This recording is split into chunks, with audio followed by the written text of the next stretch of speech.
Hello and welcome back to Heart of Amethyst. We will be continuing where we left off, which, if you recall, is right after this guy got stabbed.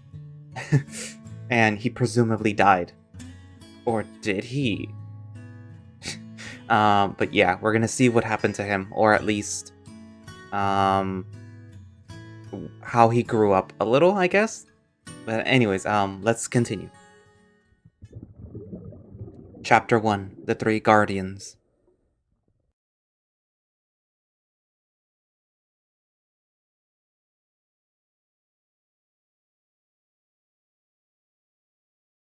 That dream again, huh? It comes back from time to time, making me remember that dreadful night. The night I lost everything. I can remember it as if it was yesterday. The pain, the sadness, the despair. The sky looks oddly similar to the one I woke up to the morning after the attack. Even the birds are chirping in a similar manner. Or maybe I'm just overthinking it. Either way, there is no use dwelling in the past. I have an errand to run and I'm already running late. Better get going or else that geezer will give me an earful. I stand up from my not-so-comfortable sleeping spot in the middle of a grass patch. Jeez, my back hurts a lot. I shouldn't have slept on the floor. I look back at the spot I was laying in. A little me shape has formed in the grass. Proof that I've been sleeping there for quite a while. I then turn my gaze towards the impressive royal castle. From the main road of the market district, which is where I am right now, you can see a nice view of it. This path is quite important, as it connects the higher part of the city, also known as the home of the jerk, with the lower part of it, also known as the poor nest. The royalty and their castle, bunch of assholes if you ask me. Watch it, kid, move out of the damn road.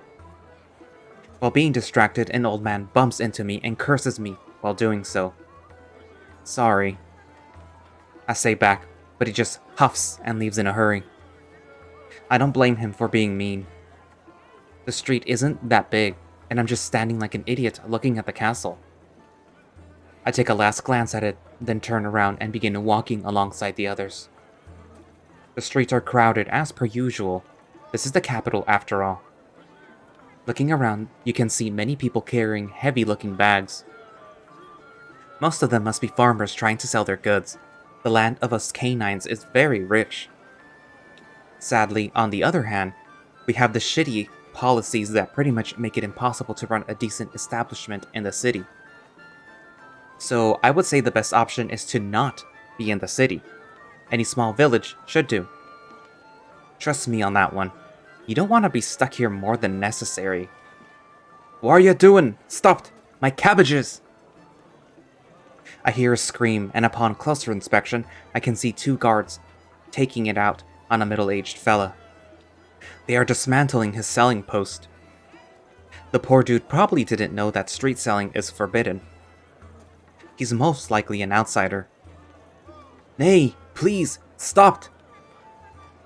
He yells at the two of them as he tries to make them stop, but they don't flinch a bit. Instead, he's now on the ground with a bleeding nose as the guards hit him with his blade's handle. He has a certain accent, thus confirming my theory that he's not from around here. I feel sorry for him, but there's nothing I can do. Dare I intervene and I'll end up just like him, or worse. It's more trouble than it's worth. Besides, we all learn to deal with this shitty guards. One way or another, this would happen eventually. Welcome to Yagnir.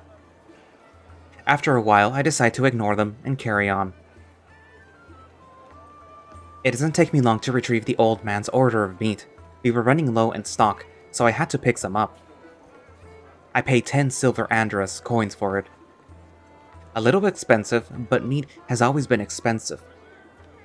I always thought it was rather curious that the currency of a canine empire was called Andras.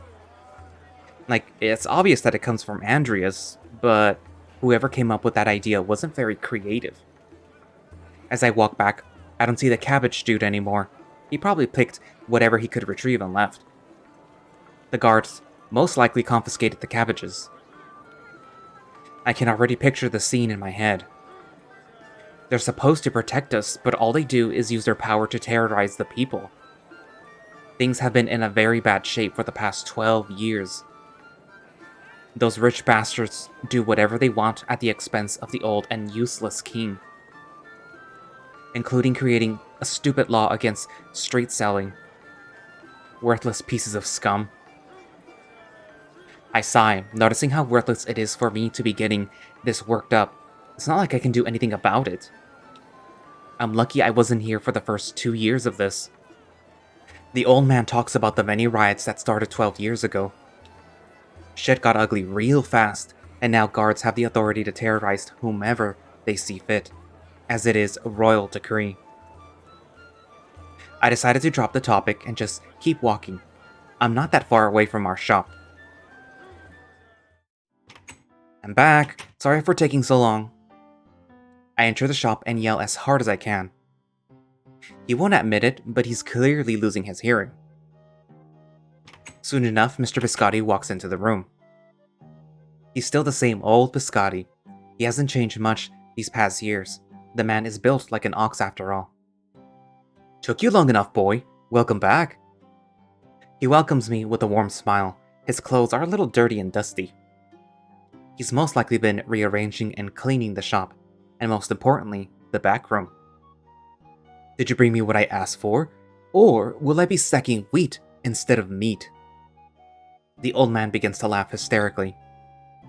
Poor man thinks he's funny. Yeah, that just happened once. Besides, potato, tomato, not really a difference. He raises his eyebrow, as if expecting that I actually brought fucking wheat. As I place the bag of meat on the counter, he smiles back at me. I'm not that stupid, you know. Never said you were. Still, you're not denying it. He says nothing to that, which makes me wonder if he actually thinks I'm dumb. Either way, I decide to take off my cloak, placing it on top of my desk, which is quite the mess, I must say. What took you so long?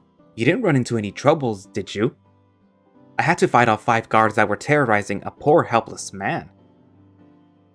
I strike a heroic pose, trying to portray myself as some sort of savior.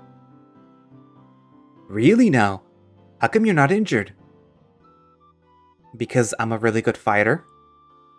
I shrug. Eli, what really happened? He puts on his fatherly face once again, clearly worried about my well-being. Why wouldn't you believe my story? Because I've taught you better. I smile back at him, trying to ease his worries. Nah, I'm fine. I just took a little nap by the side of the road. No biggie.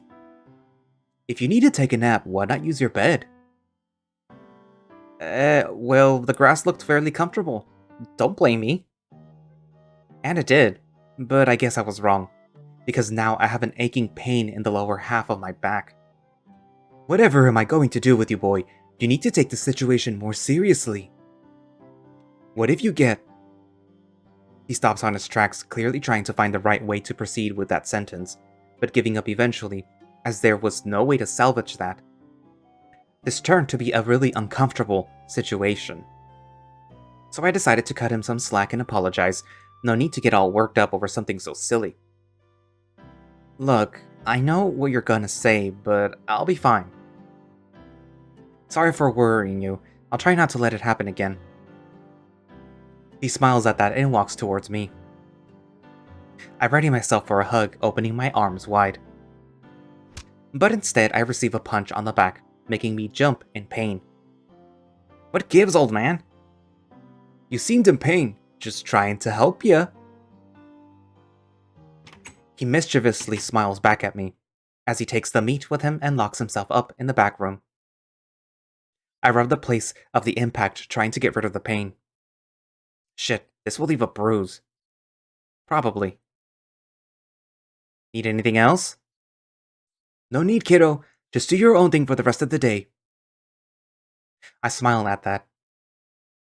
It's always a good thing to have time for myself, although, to be honest, there's not much to do. I don't have many friends. Not anymore, at least. And the store looks clean enough, so I don't have to do that. So, what should I do? Read a book from the shelf, take a look at the old itinerary book, or organize my desk. Mm, organize your desk, you filthy animal. Should I really do that now? I feel like it will take me the rest of the afternoon to finish up. I may be able to do something else first. Do it anyway? Mm, nah, let's do something else. I guess. Mm. As I gaze towards the shop's counter, I can see my old itinerary book sitting by the side. The old man must have been looking at it while I was gone. Whoa, this really takes me back. I had totally forgotten this thing existed. This is a diary Mr. Biscotti got me for my first birthday with him. I used it to record all the trips we made after he adopted me. That was a few years back.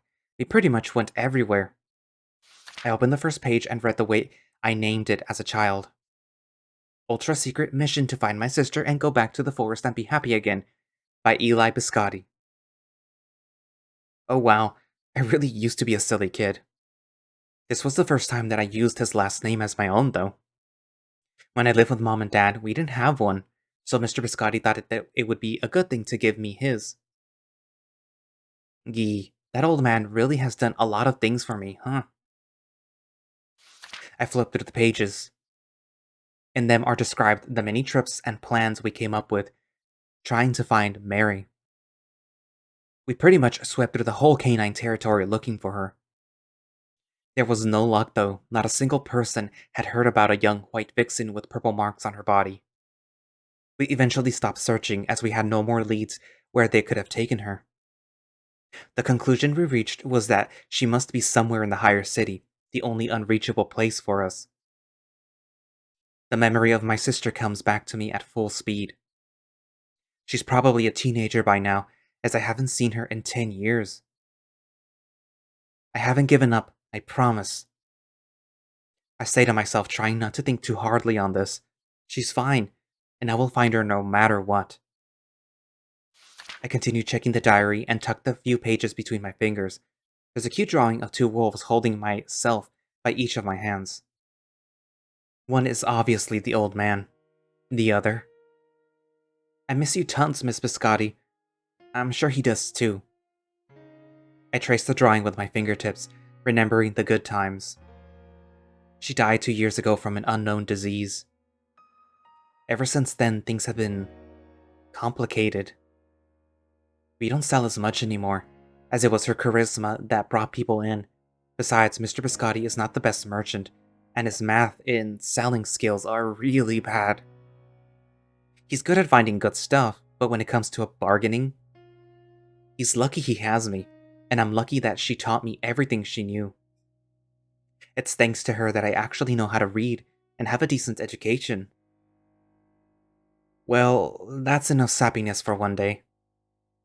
Heck, if she saw me like this, she would be the first one to hit me square in the head with the book. I swipe my tears real quick, breathing in and out, slowly making the sadness go away. Now is my turn to take care of the old man. I need to be strong. For both of us. I won't let you down. I place the old diary back where I found it, ready to do something else. Well, what else is there to do?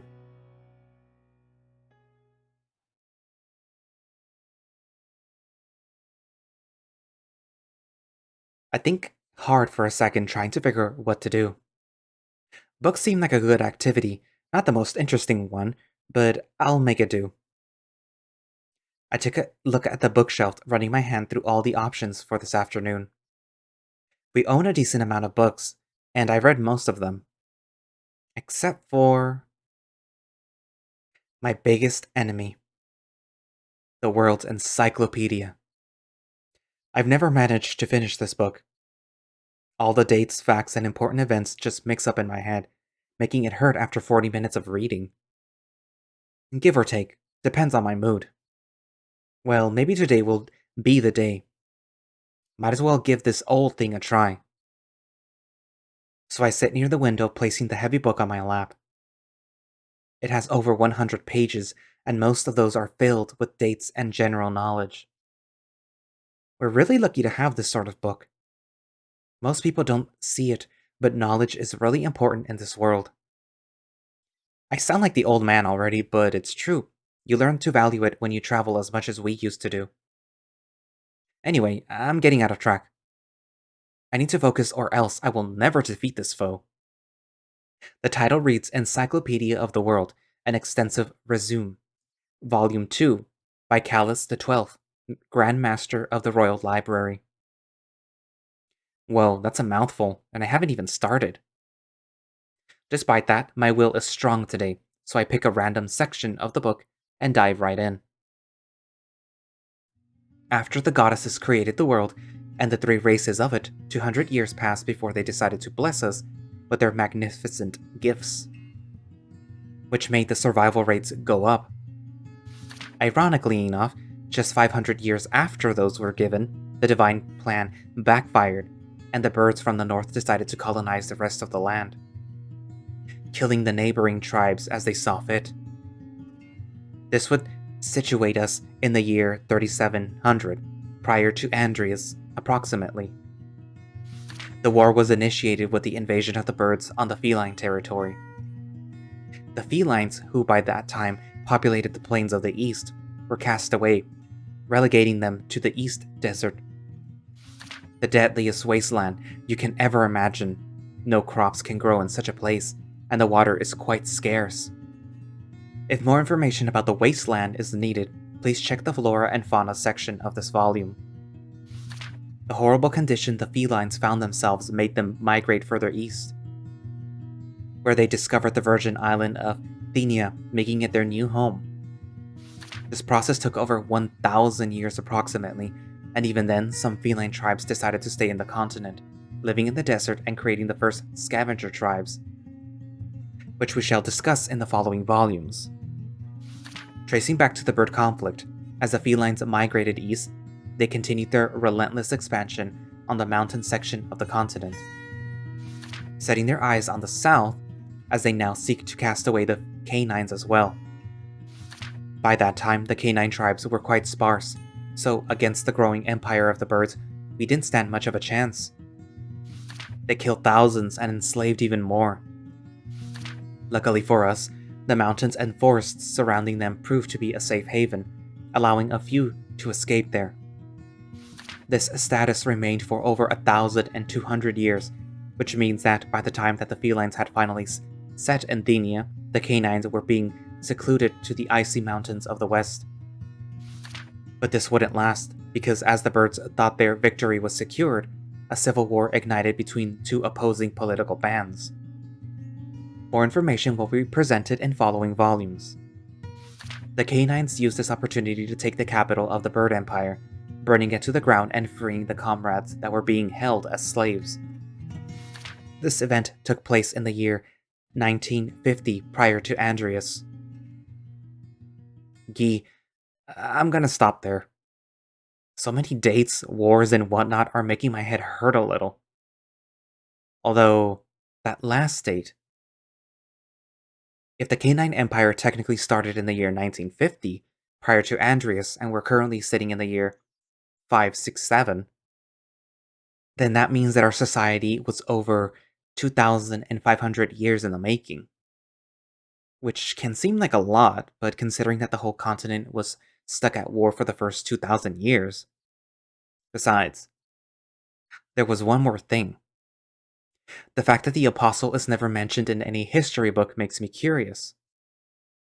I don't know if my mom made up the story or if it just went lost with time, as pretty much nobody knows about the existence of that guy.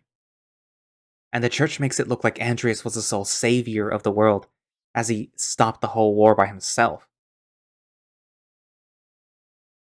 Anyway, enough for today. What else is there to do? Clean your desk, Stinky. Should I really do that now? I feel like it will take me the rest of the afternoon to finish up. I may be able to do something else first. Do it anyway? Yes, you already did everything else. Well, this is by far my least favorite activity, but I might as well use my free time to sort out my mess. I sit on the chair taking a look at the insides of the drawers. There's a bunch of old papers and receipts that I figure I should check before throwing them away.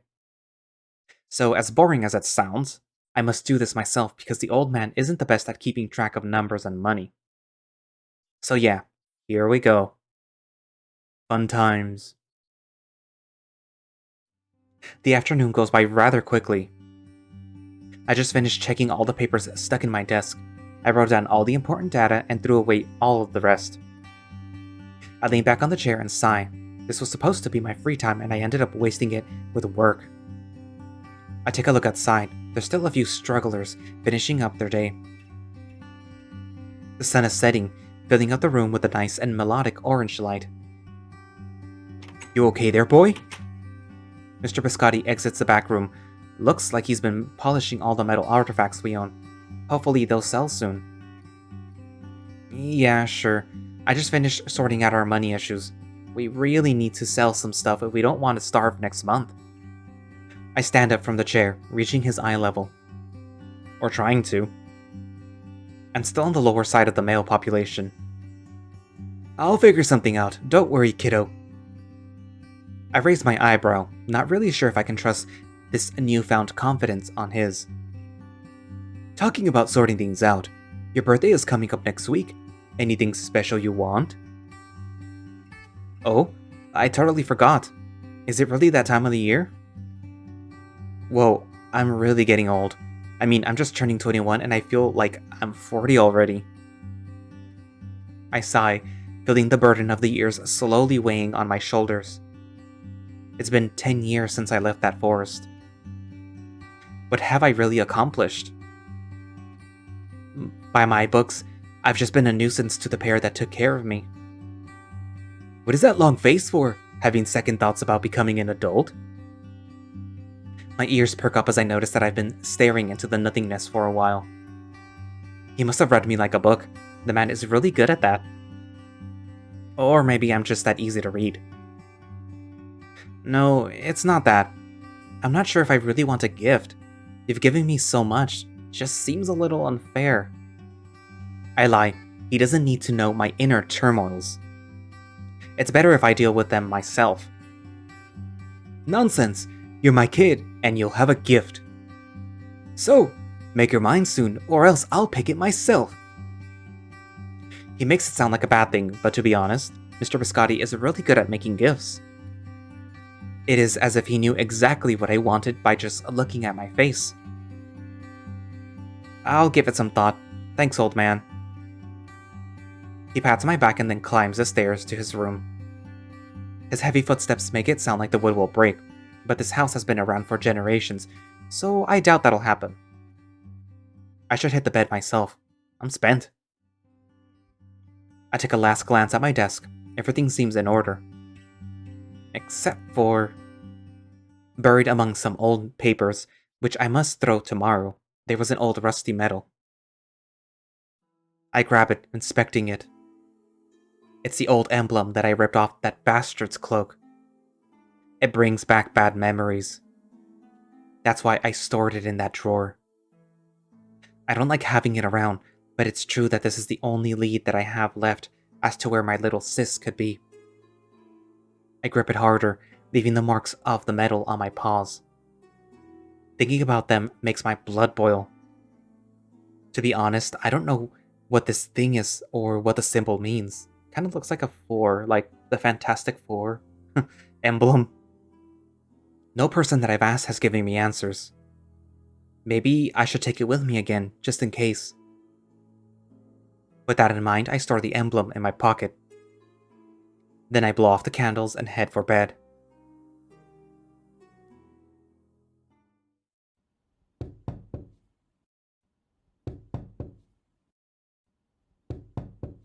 There's someone knocking at my window. It's so late at night. Okay, yes, I hear you. This better be good. I open up the wooden window, taking a look outside. There I see a dark figure standing in the middle of the street. It's giving me a signal by reflecting beams of moonlight onto his dagger. A code that I know far too well. I sigh, knowing that I have no other option than to check what he wants. I know this idiot. He must need something. So I close the window, put on my cloak, and exit my room. I make sure to walk slowly, making the wood in my feet crack as least as possible. I wouldn't know how to explain this to the old man, so it's better if he doesn't notice at all. What do you want, Pat? I was sleeping. The figure steps out of the darkness, revealing a very tiny-looking jackal.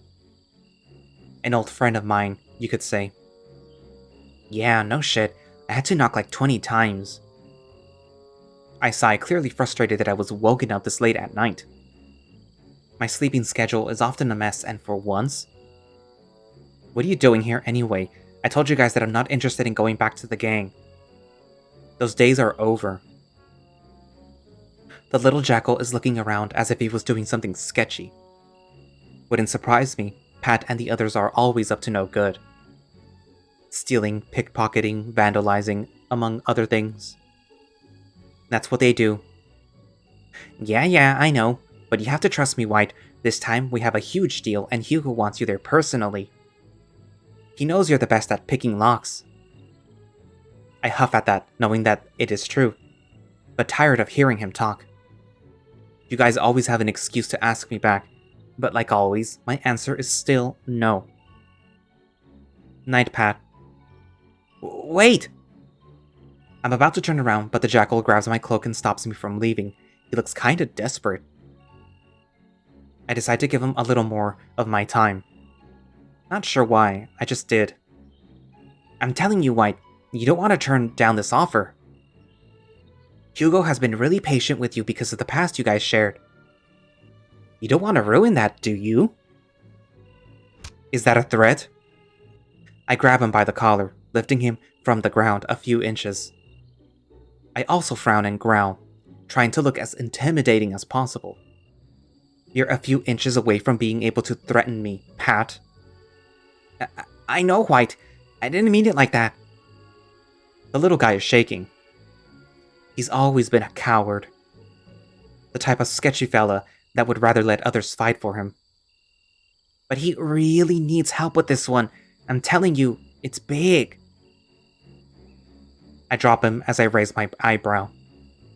Normally, Hugo isn't this insistent, but something feels off tonight, which piques my curiosity. Talk. I say coldly, but even so the jackal smiles happily. I knew you would come around, White. Hugo will be happy to see you. I haven't agreed to anything yet. Talk, Pat, before I lose my temper. The little guy squirms around, shaken by the threat. He takes a few steps back from me and then clears his throat. So, you know the king, right? Obviously not. Oh yes, dumb question. Point is, tomorrow Mr. King is finally running away with his tail tugged between his ass.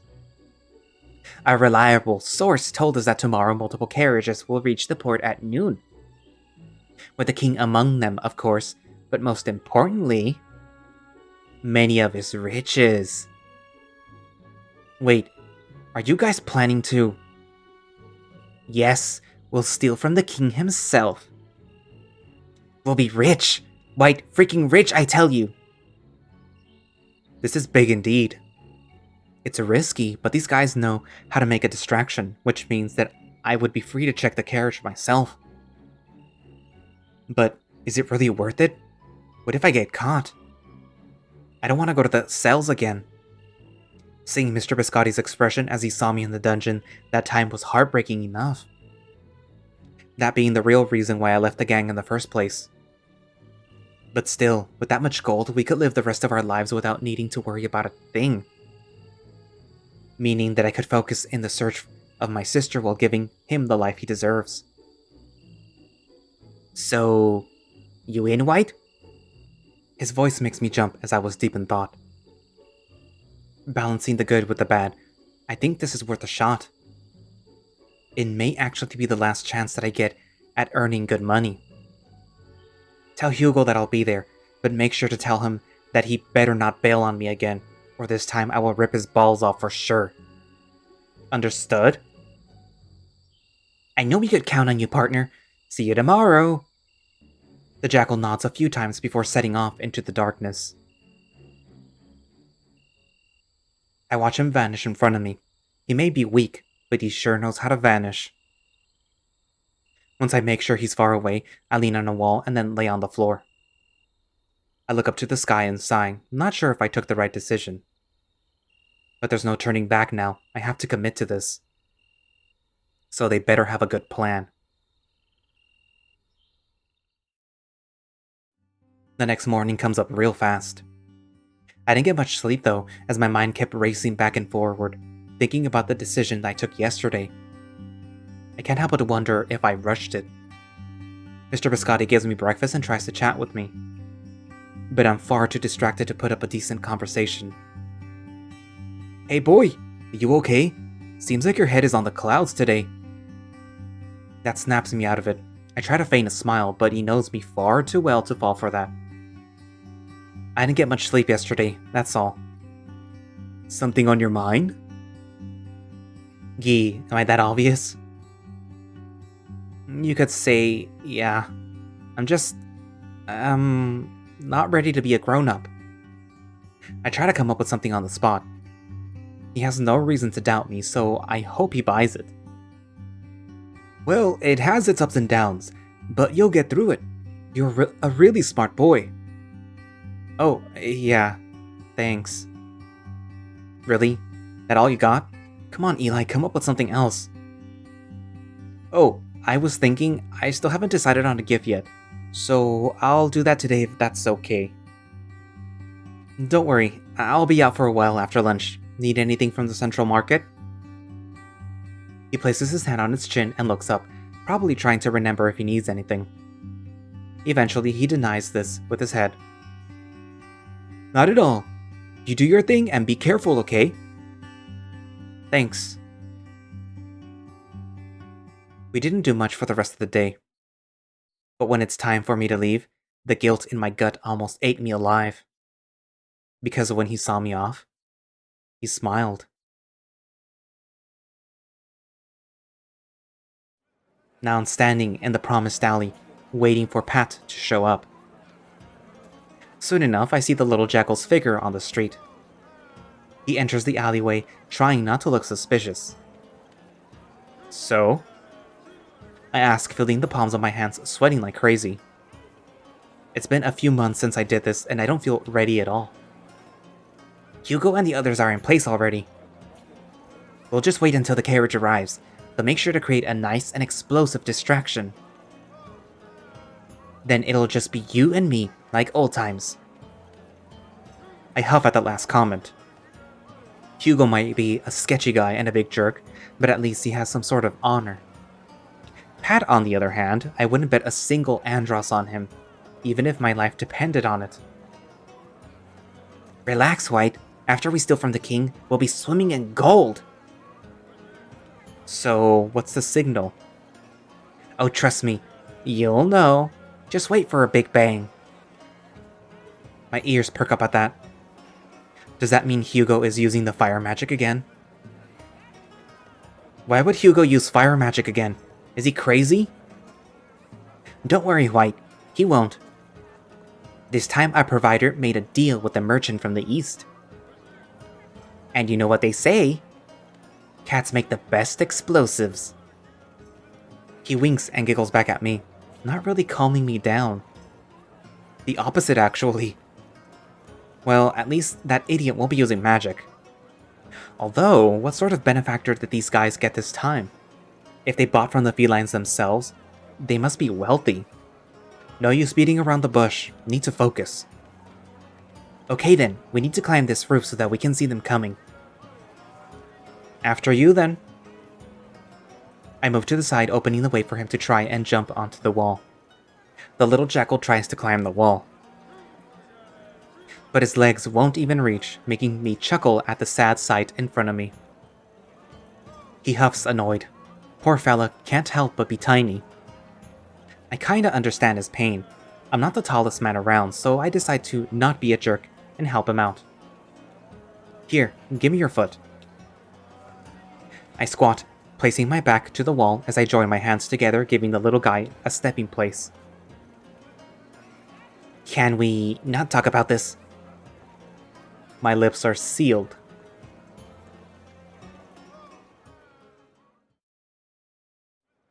Time passes and I begin to have my doubts. What if their source isn't reliable, and it just played them? Wouldn't be the first time these idiots got scammed by a reliable source. I remember the time when a guy told us that there was a secret gold mine outside the city skirts. The catch being that we needed to pay them 10 gold coins. I did say it sounded dumb, but Hugo thought it was worth a shot. Turned out to be rocks. I gaze into the distance, feeling sleepy all of a sudden. We've been waiting in this roof for a while and nothing has happened. Tired of waiting, I stood up, stretching my now sore muscles. Seems like you guys got scammed again. I'll head home. Wait! You can't leave! The sun is already setting, Pat. We've been here for hours. I'm not spending another second frying myself on this roof. But... I knew that I shouldn't have trusted them, but a part of me really wanted this to be... I stop on my tracks as I hear the sound of horses approaching. Wait, are those really... Get down! Pat drags me down, making me land on my ass. Shit, it hurts. But I have no time to complain, as in the distance I can see 3 big and luxurious-looking carriages. See? I told you this was the real deal. Now let's get ready. We lay ourselves down as close to the roof as possible, trying not to let the guards see us. According to their sources, our target is the last carriage. The vault. The first one is the most guarded one, as there are 5 guards around it. The second and third only have 2 guards surrounding them, which makes obvious where the king's at. The first 2 carts pass us by, and as the third comes in front of us... Cover your ears! What?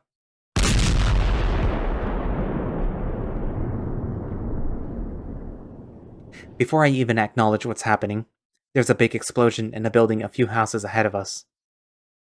It was really big, bigger than anything I've ever seen. As my senses finally come to, I can listen to the people running around, scared for their lives. The smoke fills the street quickly. The darkest smoke I've ever seen, and the smell is really strong. Did the cats really make this? Ah, shit. The mission! Almost forgot! Looking around, I spot Pat running towards the vault already. I follow suit, getting down from the roof. Most of the guards are guarding the king's cart or running around like idiots trying to find the culprit, which gives us the perfect chance to reach the vault unnoticed. Okay, work your magic, White. I'll keep watch. Alright, gotcha. But make sure to keep watch. He nods as I get on my knees for easier access to the padlock. Once in position, I take out the lockpick. I close my eyes as I insert the device into the keyhole. All the noise makes it difficult to focus, but I have to make do. I block their annoying screams and focus on my own heartbeat. I carefully move the lockpick around, making sure to notice any little noises or any sudden halts that my device comes to. The first gear takes me some time, but I eventually manage to break it. From there, the second one breaks easily. Yet the third. Hurry up, will ya? Shut the fuck up, Pat! These things take time. He gulps, making sure not to make a single noise, and while I appreciate that, I would appreciate to breaking his nose even more. But that's besides the point. Either way, I close my eyes again. Come on, just 2 more and we're done. You can do it, Eli. There you go, the third one is finally broken. Gee, that dastard put up a real fight. Come on, baby, just 1 left. I can do this for sure. There, 4. Pat, Something extremely heavy hits me, sending me flying across the street. I can swear that I heard my bones cracking. I hope to be wrong. I try to regain my strength, but I can't breathe and my limbs feel numb. My head is spinning and everything is blurry. I can hardly see a thing, just shapes running around. What the hell hit me? Don't move, runt! As I'm trying my hardest to stand up, a second hit to the gut surrenders me to the ground. I puke a little, feeling my insides suffer from the sudden pain. My mysterious attacker pins me under him, making it impossible for me to escape. Shit, this dastard is heavy. I feel like I can't even lift a finger. What is he? A bloody bear? Put out that fire and make sure the king is safe. His voice is strong and carries a lot of power. It's even a little scary. I can't really see who it is he's talking to. All I can barely do is make pieces of what the others are saying, but nothing is clear. Fuck, my head hurts like hell. And you, stand on your feet. I'm taking you with me, rat. He grabs both of my hands and places them behind my back, then forces me up, lifting me as if I were a mere feather. I grunt at the pain and try to break free, but he has an iron grip. It's hopeless. I've been caught. Again. Slowly, my vision comes to. I turn my head around, finally catching a glimpse of the scary-looking wolf man that has been keeping me captive. He is a big black wolf, at least a head taller than me and pretty much a mass of muscles, which I can easily notice under his heavy-looking armor. He has a few scars on his face. A face that gives off a certain aura of authority and power. An overall scary-looking knight. Looking around, there's not a single person on the street anymore. They must have all fled because of the explosion. With their screams quieted down, all I can hear is the snapping of the fire. A sudden flow of guilt runs down my spine as I finally notice how much damage we did. We messed up real bad. And of course, I'm the idiot that gets caught. Fucking Pat, I swear. Please, dude, let go. I didn't mean... Quiet, speak another word and I'll cut your head clean. He can't do that, can he? I check him up again. He has a claymore attached to his back, which is not surprising. He probably has the strength to swing that thing as if it were a mere toy. That sight makes me gulp, as I know that he's not just bluffing. He can kill me easily with that thing. I frantically try to break free from him, but the wolf wasn't letting me go anytime soon. Try me. He whispers to my ear, making my blood run dry. Not only that, but he also managed to unsheath his blade with only his free hand. I'm screwed.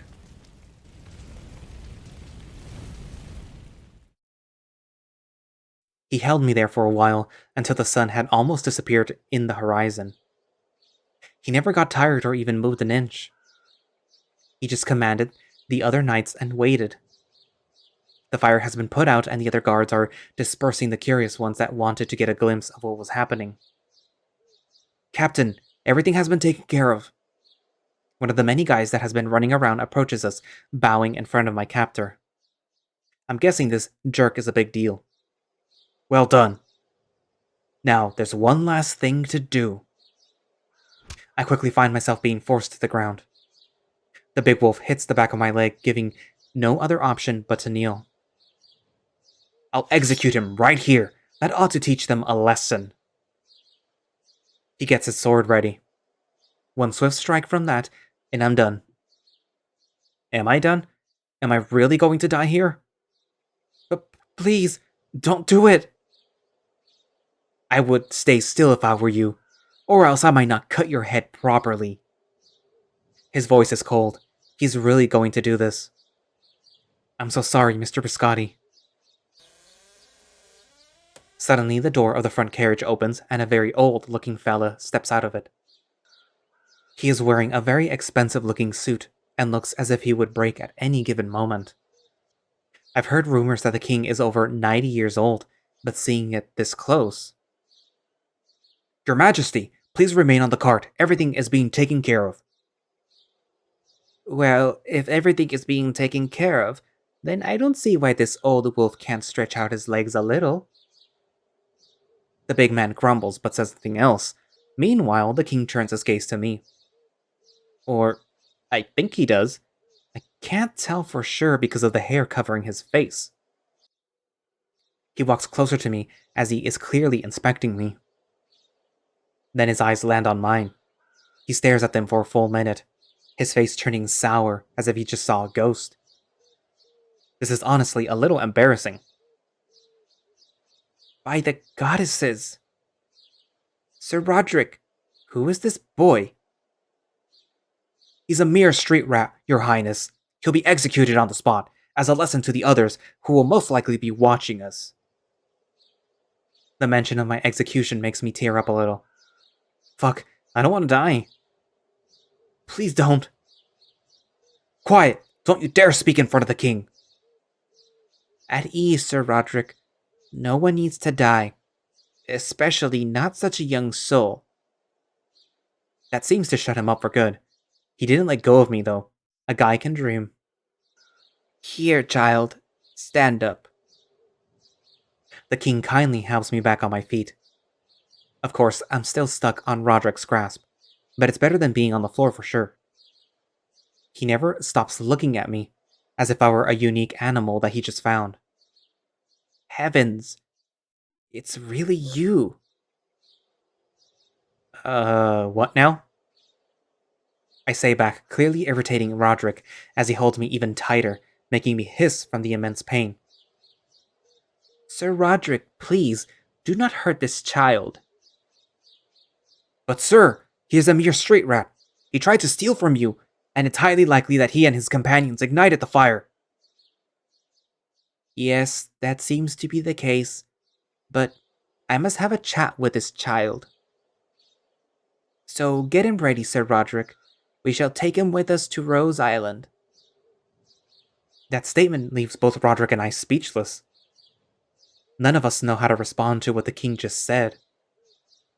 He says nothing after that, lost in thought as he stares into my eyes. My liege, are you certain that's a good idea?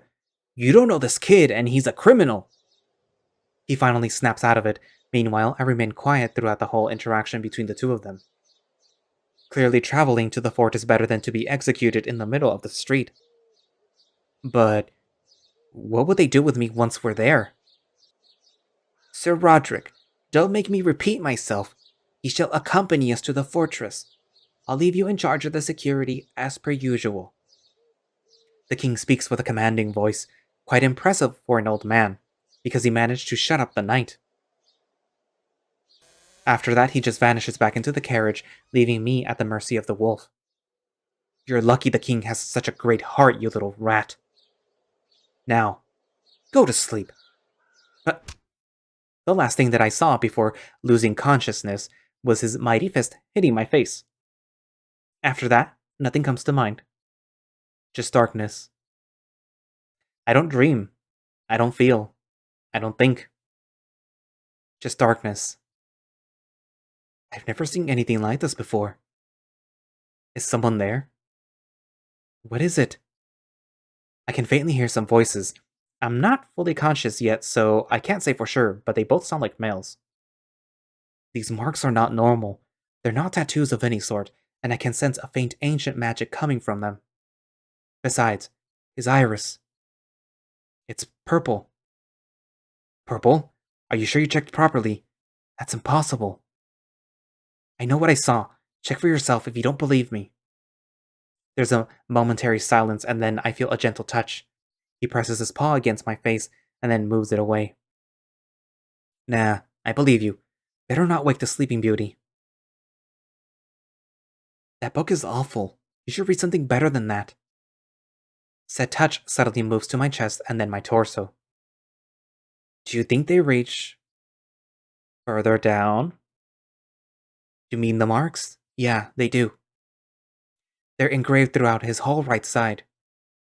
Meaning that he has them on his too? There's a sudden awkward silence. Oh, by the goddess! You checked his didn't you? Of course I did, you idiot. The king asked me to run a whole checkup on him.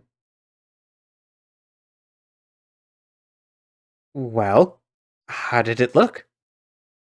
I'm not telling you that. Oh yeah, I think I'm done with this conversation. Time to wake up. Slowly but steadily, I regain my vision.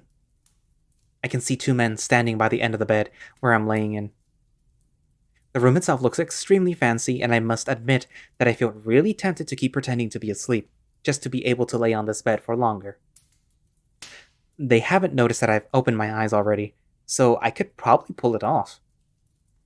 But there's no real point to that. I need to know what the hell is going on. So I try to stand up, even if all my muscles of my body beg me not to. Oh, you're awake. Careful now. The brown wolf walks closer, greeting me with a smile. His voice is sweet and calming, same for his overall behavior. Besides, his face is void of any malice as he kneels beside me. Try not to move, dude. You got a very bad head injury. He's right. You should try to rest while you can. The other guy spoke. His voice is colder and monotone, as if he was a speaking corpse. Who are you? Name's Almond. The guy over there is Icalis. Where am I? As I ask that, the two of them exchange a worried look, but soon after return their gaze to me. Do you recall what happened? Some details are fuzzy, but I can clearly remember what happened before Jerkdrick hit me in the face. Talking about my face? I can't feel it. It's so numb that I don't feel anything at all. It seems that you can at least remember the hit. But I'll ask again. You remember what happened? Fuck, now I'm freaking out. What the heck happened to my face? What did they do? Now. Give him a break, will ya? He got his ass beat pretty bad. Relax, buddy. Your face feels numb because of the medicine we use, so try to relax, okay? Thank you. He smiles back at me, making my cheeks feel a little warm. I'm not sure which one of these two makes me feel the most uneasy. The extremely cold one, or the overly caring other. Almond moves back a few steps, giving me enough space to try my footing. I can't at first, but after a few tries I manage to stay up. I try to steal the cargo, and I got my ass beaten. I answer Icalis' question, which seems to catch him off guard, as he says nothing in response for a brief moment. Then the weird-looking fox nodded as he writes something down on a piece of paper. A weird silence fills the room until Almond gracefully breaks it. So? So what, Almond? Will he be okay? He's got no brain damage. His face will take a few days to fully heal, but aside from that, nothing major. Any broken bones? I ask, as I feel a stinging pain on my right side. I can still remember clearly how hard I hit the ground when I was first punched. That guy really has a strong fist. None, luckily, but I can understand why you feel pain. Roderick mentioned that he kicked you quite hard, so if you have problems breathing, please let me know. Huh, so it was a kick. Good to know. Still, thinking back, I really had it coming. I should have never trusted those guys again. They always find a way to get me in trouble, and I'm dumb enough to fall for it. Wait, you didn't answer my first question. Where am I? Sorry about that. We need to check if you remembered anything. We're on Laguna Fortress, Rose Island. So it was true. But why would the king bring me here? Laguna Fortress is a castle built a few centuries ago. It's situated in the middle of the Great Lake, in Rose Island, which is an island not far from Yagnir. In a few words, this is the royalty's secondary castle. I'm sure he'll explain it to you, don't worry. Talking about that, we should let Roderick know that our guest is awake. The king wants to meet with him after all. The mere memory of the Bearwulff makes me shiver. I was hoping to never see him again. Well, it's kinda late. Wouldn't it be better to wait until tomorrow? How long was I out? Judging by the moon position, it's past midnight. Past midnight? That means I've been here for at least 6 hours?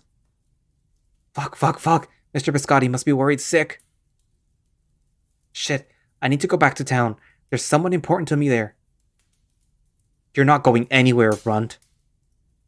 The Bearwulff enters the room suddenly. It seems as if he was listening to the conversation and waited for the perfect time to make his entrance.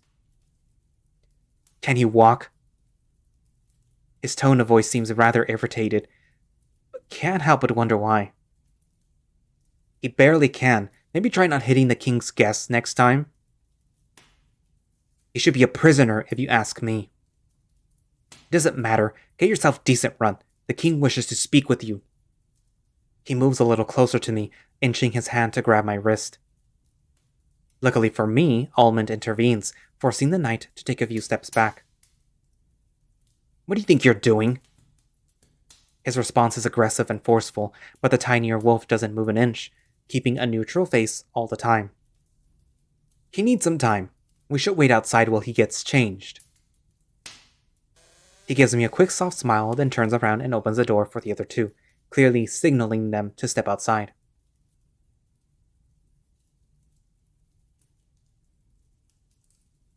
Icalus shrugs and exits the door, but Roderick sends me a nasty look before walking away himself. As per Almond, he lingers for a while, clearly wanting to say something. So, your clothes. He points to a box under the bed, where my shirt and cloak have been neatly folded. Please don't take long. See ya. As he steps out, he closes the door behind him. Silence soon fills the room. I stand there by myself, not entirely sure how to feel about this whole situation. It's just crazy to think that I would ever be in a place like this, but rather than a dream come true, this feels more like a nightmare. Goddesses, what did I get myself into? I walk closer to the box and kneel down beside it. Soon enough, a floral scent hits my nose. Seems like they washed it. I take the shirt and put it on. My cloak is inside the box as well, but I don't think I'll be needing it, so I leave it be. I then look around the room. Everything just looks expensive and shiny. Even the material that's not supposed to shine does. The whole place is filled with luxurious decorations and furniture. And let's not forget about the bed. I feel like I was sleeping on a cloud. Hurry up, Runt! I hear Roderick yelling from the other side of the door. I sigh, feeling unsure I should actually go out there or just jump through the window. I take a glance outside just in case that was an option, but my hopes are soon shot down as the floor seems to be very far away. I'm on a tower, a very tall one at that. So with that option out of the way, I ready myself to open the door. My palms are sweating and I can notice how my breathing is speeding up. I'm diving into the unknown. And I'm scared. Please, Mom, protect me. I say to myself, finally grabbing the handle and opening the door. To be continued. So that was the beginning of the first chapter, because I don't know if there's like a chapter 2 immediately after this or what. So what do you guys think? Obviously, our little fox boy Eli survived. I still don't know how to pronounce his name, and I'm very sorry to the creator if he ever listens to this. If you want to tell me how to pronounce it properly, then by all means. Especially with all the other names, because I'm pretty sure I'm mispronouncing them how you intended it. Or how you not intend... I don't know. You know what I mean. What else? Well, thankfully, the fox didn't die again. Didn't get beheaded. Unfortunately, he has very bad friends. Or ex-friends, I guess you could say. Poor Mr. Biscotti, who's probably worried sick right now. Probably thinking that, he died in the fire or something. What else? Obviously, they never found the sister, or at least, they never found a clue of what happened to her. I'm assuming that perhaps the assailants were not actually canine, or they might have been canine, but they are not associated with the royalty, or at the very least, they're just not public figures. So when the sister disappeared, they also disappeared. They may be running around in the castle somewhere, but if the king was surprised to see Ehlly, that means that he probably has never seen the sister also, so the sister's probably not in the castle. Might be somewhere in the upper town where the rich people live, but who knows? Or just might not be in the canine capital. Might even be with the felines. You never know. But anyways, so what do you guys think of the story so far? Are you excited to see where it's gonna go? Are you excited for Almond? Because I'm pretty sure some people are already, eyeing him up. um, Kind of reminds me a little of Rannoch, but not in a bad way. Not like in a I copied it way. More like in a he has that same sort of like posture and personality where he's the friendly one. He's the one that the main character will probably be able to count on. The other guy is more the I actually thought he was like a Maned wolf, like the really tall ones that they always make fun of, like having like long limbs. But I guess he's a fox. Um, he's kind of reminds me of Marissa also. That the three characters remind me of Far Beyond the World characters, but again, not in a bad way. But they have like that type of personality where one's the caring one, one's the overly brutish one, and one's the one that's sort of like the brains of the outfit. Um, but yeah, we'll see how this story develops, and we'll see what the king wants with Ehlly or Ehlly. I honestly do not know how to pronounce that name. I'm so sorry. If nobody tells me how to pronounce it, I'm gonna keep pronouncing it like Ehlly, like it, because it's Ellie. I don't want to pronounce it like Ellie, but that might be how to do it. I don't know. I'm sorry. But anyways, thank you all for watching slash listening. If you would like to play Heart of Amethyst yourself, you can find it over on itch because I cannot post itch links on YouTube. And if you would like to, I don't think they have a Patreon or a Discord yet, but as soon as they do, I will post links for that. I will post a link for the creator's Twitter, who has a link for the visual novel. I think. I think he does. I'm not sure. And if you have any questions, you could probably get in touch with him there. Um, so I guess that's it for now, and I will see you in the next episode. Bye bye.